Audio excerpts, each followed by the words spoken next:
Rosewood Audio presents Murder at Birdland, an audio novel narrated by its author, Mike Steinell. Murder at Birdland is a work of fiction loosely inspired by the lives and experiences of jazz musicians in the late 1940s who performed in and around 52nd Street in New York City. All names, places, and incidents depicted in this novel are products of the author's imagination. Any resemblance to actual persons, living or dead, or to real events is purely coincidental. And now, Episode 1 of Murder at Birdland.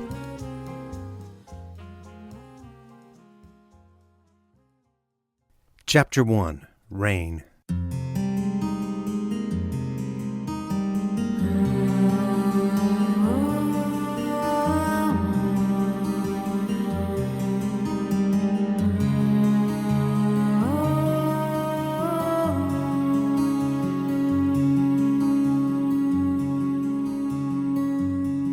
Dr. Martin Spencer stood at a window and looked at the November sky.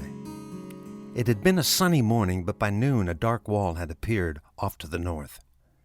Now the sky was a confusion of color and motion, a dozen shades of gray, all swirling and churning, holding a distinct potential for rain.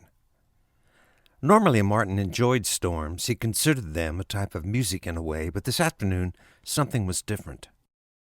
The oscillations in the air above seemed a reflection of the feelings that had confused him for the better part of a week.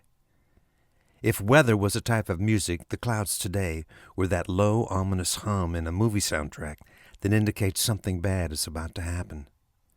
In the distance, a rumble of thunder distracted him for a moment. He closed his eyes, waited for another, but it didn't come. His thoughts returned to his feeling of unease, and he whispered to himself, What's going on? What's going on with you, Martin? Martin Spencer had the peculiar habit of speech where statements and questions often unfolded slowly in a series of repeated phrases, each longer than the one before it. It was habitual, a chronic condition from childhood. Teachers had noticed it and suggested to his mother that therapy might be appropriate. But therapy was never considered, and no one in his family or of his acquaintance, classmates or colleagues, had ever made mention of it. Martin had traveled through life speaking very little more than was absolutely required in any given situation, so it was rarely an issue. In truth, his patients and colleagues probably considered it a positive, as his haltingly careful delivery often projected an air of thoughtfulness and wisdom. As he studied the storm clouds, he continued in a whisper, It's not really anxiety, is it? No, it's more like something's changing, something's about to, I don't know. The clock on his desk said it was 3:45, but it wasn't accurate, and Martin knew it. He kept it 5 minutes ahead so he would never be late for an appointment. His next patient, Thomas Gaylord, was scheduled for 4. Thomas Gaylord was new, recently transferred from the state hospital. Their first session had been 1 week earlier, and Martin had found it both fascinating and disturbing. Maybe, he whispered, maybe that's what's bothering. His voice trailed off again. On a clear day, the view from Martin Spencer's office in the main building of the Menninger Foundation was to be envied. From the 4th floor, he could see all of Topeka to the east and acres of farmland to the north. The main building sat 1,092 feet above sea level and loomed over the Kansas River, what locals called the Kaw. In the fall of 2001, the leaves that lined the banks of the Kaw had been particularly vivid. Brilliant reds, yellows, and all shades in between had stretched in every direction. The fall color, caused by an extremely dry summer, would soon be erased by the rain. Because of the drought, the sandy riverbed now revealed thousands of the smooth river rocks that would normally have been submerged. Beautiful rocks, polished by the currents of a millennia, punished by water, sand, and small pebbles, day after day, week after week, year after year, and yet remaining immovable, resolute in their desire to rest quietly on the bottom. In many ways, Martin was like one of those rocks. The current of events and circumstance flowed around him, yet he remained for the most part unmoved and unmovable. He was peculiar in that way. Yet now, this day, he somehow felt that the current around him had changed or was about to. He turned back to the window and looked down at the river. Do the rocks know? Do the rocks know a storm is coming? He looked to the west and thought of his mother, Sylvia Spencer, 100 miles away, who from her house on Elm Street in Morgan, Kansas, would be watching the sky with worry. Tomorrow there would be a funeral and a graveside service. They would be burying Martin's father, Robert Spencer. 6 days earlier, Martin had been at the bedside for Robert's final moments. He had hugged his mother and his sister Tamara as they both wept softly. When he called his younger brother Wilson to deliver the sad news, Wilson wept as well. The hospice nurse, who was a long-time family acquaintance, not an uncommon occurrence in a small town like Morgan, also cried. The house was full of tears, yet Martin shed none. For 6 days he had worried that his reaction to the death might have seemed stoic in the extreme. But he knew it wasn't. He loved his father. He understood the loss. He could feel the emotional weight of it. He was moved, but not to tears. Standing at the window, he looked down and thought of the stones at the bottom of the riverbed below, the smooth rocks that feel the current but remain motionless. He tried to remember the last time he had cried. Martin turned from the window, walked to the stereo cabinet, and dropped the needle on the disc that was already spinning. It had been playing earlier, and now he wanted to hear it again. It was his favorite recording, the Art Tatum solo masterpieces.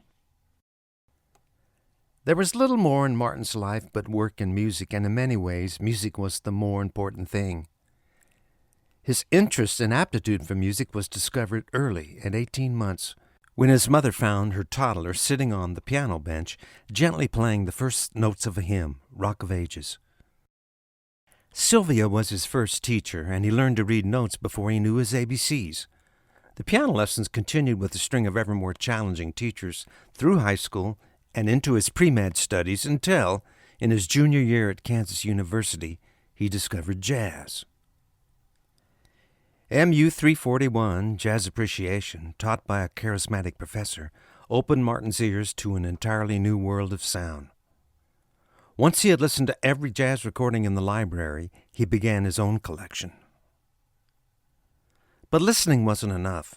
In 1972, Martin moved to Kansas City for medical school, rented a spinet for his apartment, and began studying with George Salisbury, a jazz pianist and an elder statesman in the Kansas City jazz scene. Salisbury, in his youth, had been close friends with the legendary saxophonist, Charlie Parker. 7 months into the lessons, George made a confession. You know, Martin, I enjoy getting together with you, but I really don't think I can help you anymore. You got more technique in your hands than I ever had or ever will. George paused, smiled, and continued. Now, don't take this personal, Martin. I think you understand everything about this music intellectually, but I'm not sure you feel it. The comment had stung, and Martin asked, George, do you think it's because I'm not African American? George quickly responded, No, Martin, it don't have nothing to do with that. You don't need to be a brother to play this music. It's just... He paused. Martin, you gotta find this music on your own, in your own way. I can show you some stuff, but the answers you want are in the recordings. Everything you need to know you can get from the records of the great ones, like Bird, Dizzy, Miles, and Train. Then as an afterthought, George added, Art Tatum. Martin, you need to check out Art Tatum, too. From that moment on, Martin's life was basically work and music, and every spare dollar went to purchasing stereo equipment and recordings. After 2 decades at Menninger's, Martin's collection had grown to more than 4,000 vinyl discs and hundreds of CDs. As Martin listened to the Art Tatum recording, at times drumming his fingers in time to the music, a gust of wind rattled the windows and startled him. He had 10 minutes before Thomas Gaylord would arrive, and he was nervous, anxious, and didn't really know why. As a diversion, he picked up a book sitting on his desk and began thumbing through it. It was The Street That Never Slept by Arnold Shaw, a fascinating account of the two-block area of 52nd Street in New York City that for a time was the epicenter of jazz. From 1930 to 1950, the street, as it was called, hosted nearly 20 jazz clubs with exotic names like the Onyx, the Three Deuces, the Club Downbeat, the Famous Door, the Club Carousel, Kelly's Stable, the Hickory House, the Club Samoa, the Yacht Club, and the Spotlight. Shaw's book had captured Martin's imagination, and he thought that if he could somehow be there in that place, in that time, his first stop would be the Spotlight where Art Tatum performed every night. Martin stopped reading. He lifted his head, closed his eyes to listen more carefully to the recording, as Tatum began an intricate vamp with the left hand and overlapped it with an amazing flurry of notes in the right. The doctor laughed softly and said, He must have 20 fingers. Martin owned every Art Tatum recording available. Martin often wished that he had a piano in his office, today more than ever. He thought of the beautiful 7-foot Steinway in his home. He glanced at the calendar on his desk and was reminded that the Topeka Jazz Workshop Holiday Dance was just a few weeks away. For 20 years he'd been a member of the workshop, and he was excited about the pending gig. As his head moved up and down with the music, he thought, maybe I'll skip the news tonight and get a bit more practice in. In the fall of 2001, much of the news was grim, centered around the progress at Ground Zero, or the pursuit of Osama bin Laden. Martin's reaction to 9/11 had been different than most. On the day the towers were hit, he had watched with colleagues in the lobby. There was concerned chatter and nervous speculation as they witnessed the plumes of smoke billowing into the clear blue Manhattan sky. When the first tower collapsed, everything changed. Gasps, then silence, then weeping. Quiet prayers were murmured softly alongside expletives, both scatological and profane. Martin hugged his secretary, who was overcome with emotion, but for some reason he was not. The clinic had closed for the day. All appointments were rescheduled, and everyone except for security was advised to go home and be with their families. Martin, who had no family to go home to, went back to his office, called his mother, then spent the remainder of the workday writing reports and listening to music. In retrospect, he recognized that his ambivalence to the tragedy might have seemed to some as pathological. But Martin was sure that he wasn't a sociopath or a narcissist. He had seen those personality disorders up close for years, and he didn't check the boxes, so to speak. He was just a peculiar man. Many, after September 11, 2001, felt as if the ground underneath their feet had shifted. Assumptions, such as their country's immunity from terrorism and violence, were tossed aside. Fear, anger, and doubt took center stage. It seemed that things would never be the same, but for Martin, nothing really changed. He was that immovable stone at the bottom of a riverbed. The current of life and work swirled around him, yet he didn't budge. So on the day the towers fell, Martin had hugged his secretary as she wept, worked in his office till 5, gone home, had his scotch, prepared supper, watched Jeopardy, practiced piano, watched the news for 30 minutes, and gone to bed. Now 9/11 was weeks in the past, and Martin was sitting at his desk listening to Art Tatum, thinking about his mother, his father, a funeral, and Thomas Gaylord.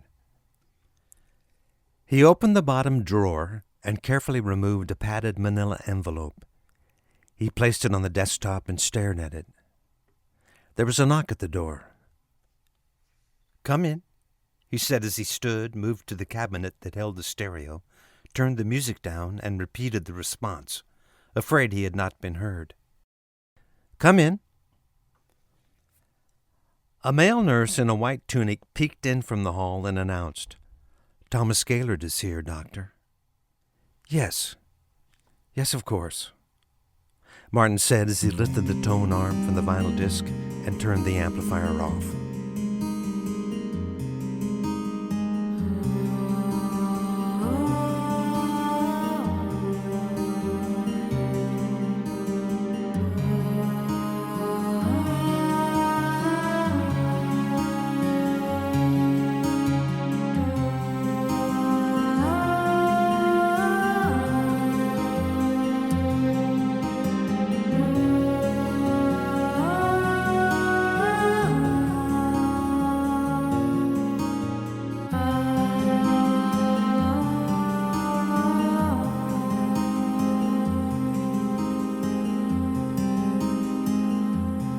Chapter 2, Thomas Gaylord.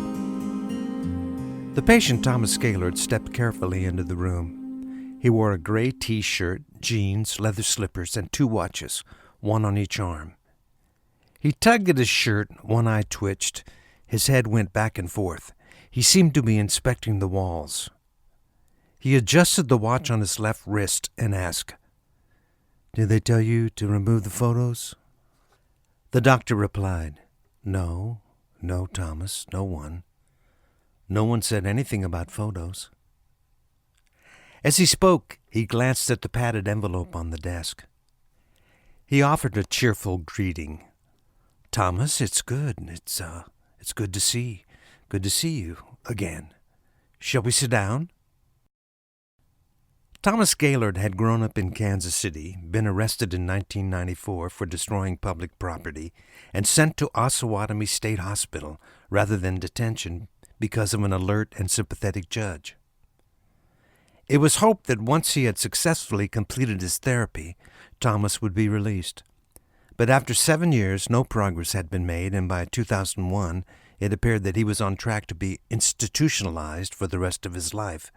Martin had initiated Thomas's transfer to Menninger's after reviewing the case. The patient hadn't moved from the doorway, so the doctor once again invited him to sit down. Have a seat, Thomas." Martin Spencer was very curious about Thomas Gaylord, and in some respects fearful of him. In his report from their first meeting 1 week earlier, he had written, "The patient seems to vacillate between 2 modes of interaction. One is extremely sedate, almost unresponsive, and the other is agitated and volatile."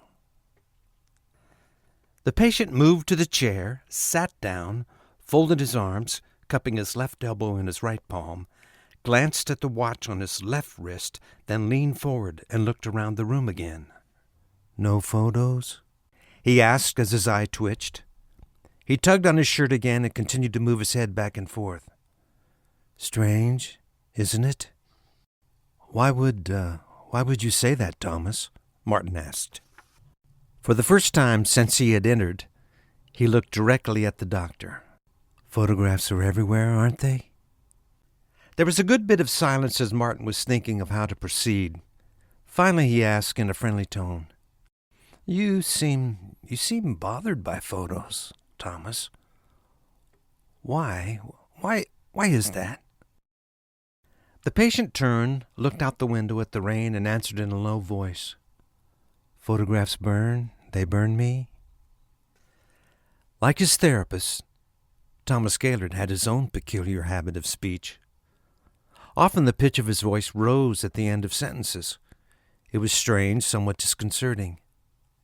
The patient continued, "There's something bad about them? They can burn you?" Thomas looked again at the window. The weather seemed to distract him. He spoke slowly. "I have thought about photographs for a long time. I understand now. I didn't understand for a long time, but I do now." The doctor leaned forward and asked, What do you understand, Thomas?" The patient turned to his doctor, took a big breath, and then, as if he'd come out of a fog, began to speak quickly. It's all about photons, light, electromagnetic radiation, and time, he continued. Photographs captured time. Time isn't meant to be captured, Doctor. It must move forward, always forward. The camera, the lens in particular, can take all that light from a room or a landscape or the sky. He paused. The lens takes all that energy, all those particles, even the particles we don't know about, and reduces it down to the size of a pin. You've heard of a pinhole camera. Just think about that. All that light, all those photons, all that subatomic stuff like quarks. He leaned forward and his eyebrows arched. Do you know about quarks, Doctor? I don't think I do. The doctor had answered slowly, trying to calm his patient. It didn't work. Thomas continued louder and more quickly. Quarks are smaller than 43 billion billionths of a centimeter, Doctor. They're the fundamental constituents of matter. I've done the research, Doctor. I have a lot of time on my hands, you see. I read, but I stay away from photographs. Because they burn you, correct? Thomas Gaylord nodded, but said nothing. The doctor waited, then asked, You say photographs are hot. What happens when you look at them? I can look if they aren't too close. If they're close, I hear a sound. You hear a sound. Can you describe it, Thomas? The patient continued, but now it was as if the fog that had lifted momentarily had returned. Yes, a sound, but not like a regular sound. More like a sound that's only in my head. It gets louder the closer I get. To the photograph, the doctor said, completing the patient's statement. Is it a ringing, like a ringing in the ears? No, not like that. More like a low hum and a high buzz altogether. Suddenly the fog lifted, and he began to speak quickly again. Like every sound in the whole world pushed together at the same time. It's like the sound of an insect the size of a horse, that's inside of you. He was angry. The fog descended again, and he said softly, I hear it every time I'm near a photograph. Martin shifted in his chair, cleared his throat, and asked, Can we talk about the incident at Fairyland Park? The incident with the photo booth? I believe that's when you touched a photograph. I don't like that story, Doctor, he said in a clipped tone. I told it to you last time. Martin had anticipated Thomas Gaylord's irritation. They had discussed the incident before, but he was keen to hear it again and alert to any changes in the telling that might indicate that the story was a fabrication or a delusion. Thomas, I know this must be frustrating for you, but I would like to know more, Thomas. There was a long pause. Thomas Gaylord looked out the window at the rain. The doctor asked gently, Why, Thomas, why did you destroy the photo booth? Thomas Gaylord started slowly and softly. I had to because of the loop. It made a loop. It changed time. For some reason, the voice didn't rise at the end of the sentence. Okay, the doctor said softly. Take your time. Tell me the story again. As I recall, you were at the park with friends. What was the occasion? Thomas sighed and began in a flat tone. Okay, we were at Fairyland Park.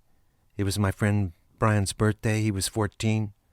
Mike was there too, my other friend. We rode some rides. We had some food. As he continued, he spoke more quickly. Brian decided that he wanted to go to the photo booth and have pictures taken of the three of us, but I wouldn't do it. I couldn't do it. He paused. It would have hurt too much, so I stood outside. I stood back from the booth because close up there was a buzzing sound. I could hear them inside the booth. They were laughing. Mike started to make fun of me. He said, Tommy's scared of pictures. Tommy's scared of pictures. Brian jumped in and they sort of started singing it, you know. It was sing-songy. You know what I mean, Doctor? Sure I do, Thomas. Martin nodded as he spoke. Well, we stood outside the booth. The pictures came out of the slot. Brian and Mike looked at them. I didn't want to see them or touch them. All of a sudden, Brian yelled, "Corn dogs!" He threw the strip of photos at me, and they both took off running toward the food court. The strip hit me on the chest, and I swatted at it with my hand. It burned. It was hot. I watched them run away, and even though it was hot, I picked up the photo. I tried to be careful. That's when the buzzing started really loud. There was a vibration that moved up from my feet, up through my body. It hurt. It felt like I was paralyzed. Thomas stopped and looked at the doctor. Go on, Thomas. You felt paralyzed. Then what? Thomas looked down at the floor and continued. When the vibration got to my head, the buzzing stopped and I fell. It was like something pushed me down. Felt like it all came out of the top of my head. Then it was silent, completely silent. Thomas leaned forward and lowered his voice. That's when I heard them. Who? Martin asked softly. Who did you hear? Brian and Mike in the booth singing. Tommy's scared of pictures, Tommy's scared of pictures. His pace slowed and he said softly, then everything that happened before happened again. Martin repeated the statement as a question. Everything that happened before happened again? Yes, doctor, everything happened again, exactly the same. The pictures came out of the slot. Brian yelled corn dogs and threw the strip at me, just like before. I swatted at it and it burned. I picked it up and it all happened again. There was a sound. I was paralyzed. The vibrations moved up my body. Then out of the top of my head, I fell down. Then silence, just like before, and everything repeated. Thomas looked at the doctor, waiting for a reaction. Okay, I see, Martin said softly. Everything repeated just like before. Thomas nodded and continued. The next time I didn't pick up the photo strip. I ran to the food court. I found Brian and Mike. Brian got mad when he saw that I didn't have the pictures. I'd left them on the ground by the booth. I said I would go back and get them. Brian said he and Mike would meet me at the roller coaster. So I went back. Thomas paused. To get the strip of pictures. The pictures of Brian and Mike. There was another pause, longer. Martin tried to help. So you went back and... Thomas looked at the floor again. When I got to the booth, the photo strip was on the ground. He turned his face to Martin. I didn't pick it up. I didn't touch it. I may have kicked at it because the buzzing started again. His voice got louder and he spoke more quickly. That's when I got mad. I pushed the booth over. It went right over on its side. I started kicking it and jumping on it. It made my feet vibrate, but I kept kicking. I reached in and tore the bench off, started beating the whole thing. I was so mad at it. I wanted to obliterate it, and all the time that it had captured. That's when they called the police. What do you mean, all the time that it had captured? Thomas spoke loudly. Don't you understand, Doctor? Each time the buzzing and the vibrations went through me, I fell, and I was back where Brian and Mike were singing. He repeated the refrain. Tommy's scared of pictures. Tommy's scared of pictures. So, Thomas, you think that the photos at that spot, the place where you felt the buzzing, caused you to go back in time to the moment the pictures were being taken? That's what happened, Doctor, he whispered. I was there. There was silence. Martin waited for him to continue, but Thomas said nothing. The doctor asked, and when you held the photo from the photo booth, he searched for the right word, you looped back to the moment the photo was taken? Thomas nodded and stared at Martin. There was a long pause before Martin continued. Let me ask you something, Thomas. When Brian and Mike ran to get the corn dogs and you stayed and got, caught in the loop, what happened to the Brian and Mike that ran to the food court the first time? Thomas leaned back in the chair and drew in a long breath. He looked up to the ceiling, then out the window, then at the watch on his left wrist. His voice was now only a whisper. I don't know. Time is a confusing thing, Doctor. Martin continued. Are the Brian and Mike that ran the first time in the first loop? He was searching for the question. Are they gone? He paused again. Or are there more? Are there more than one Brian and Mike now? Thomas shot a look at his doctor and snapped, Don't try to trick me, doctor, with questions I can't answer. Questions I live with? I don't know what happened to that Brian and Mike. I haven't seen them since I was arrested. He leaned forward in his chair, shifted his face to Martin. There was hurt in his voice. Doctor, am I crazy? Thomas, that's a word I don't use. I would never say that about you or anyone. The corners of the patient's mouth went up slightly. Well, that's typical, isn't it? That's what you and your doctor friends would say. The smile faded. He leaned back and asked, Okay, do you think I'm delusional? Martin answered quickly, No, I do not believe you are delusional, Thomas. There was silence. Martin looked at the window, then back at his patient. I believe you, Thomas. I believe everything you've told me. When the session had ended, Martin watched as the nurse and Thomas Gaylord walked to the elevator at the end of the hall. When they were gone, he closed his door, walked to his desk, sat down. He picked up the padded envelope, undid the clasp, tipped the envelope upside down, and emptied a framed photo onto the desk without touching it. It was a photograph of a young family, a father, a mother, and a child. The father is smiling broadly. The mother has a look of concern, and the baby is crying intensely. It is a photograph of Sylvia and Robert Spencer and their baby, Martin Spencer.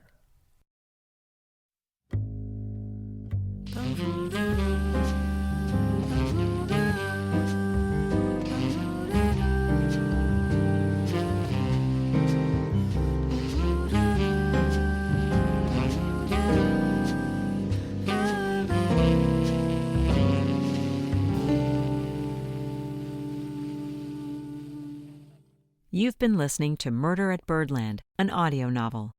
To learn more about the author and the story behind the music, visit murderatbirdland.com or mikesteinell.com.